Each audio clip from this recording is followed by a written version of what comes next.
punika tumindak ingkang saged nglarani manah, ngremehaken utawi ndamel susahipun tiyang sanes. Perundungan boten namung awujud tumindak kasar, nanging ugi saged awujud tetembungan ingkang boten sae, geguyonan ingkang ngluhi wates, utawi ngucilaken kanca saking sesrawungan. Kita sedaya kedah mangertos bilih saben tiyang gadah raos, gadah ajining diri, saha gadah hak kangge dipun hormati. Mila saking menika sampun ngantos kita ngremehaken kanca amargi mboten kabisanipun, wujudipun, utawi latar wingking keluarganipun.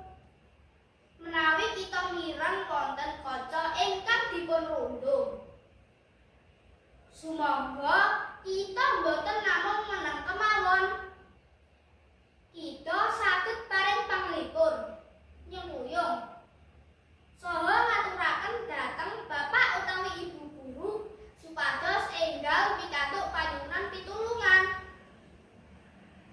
Para kanca ingkang kinasih, sekolah menika papan kangge nguji kawruh, nguji budi pekerti, saha nggayuh gegayuhan.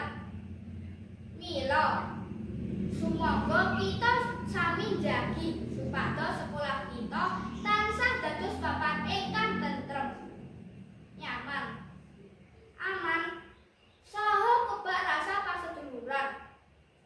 Mugi kita sedaya saged dados siswa ingkang gadah budi pekerti luhur, remen tetulung, saha tansah ngajeni dhateng sesami.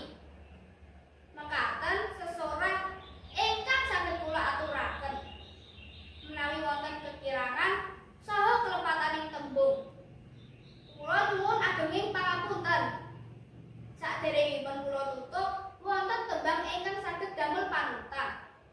Mugi boten wonten bullying wonten ing pasinaon menika. Teng mriki kanca, teng mriko kanca, teng pundi-pundi kanca sedanten, boten wonten mangsa, boten wonten lawan, sedanten saling sayang, boten elek-elekan, boten gebuk-gebukan, tenten kasih lan sayang, boten elek-elekan, boten gebuk-gebukan, tenten sayang kalih rencang. Nandur pari ing pinggir kawen.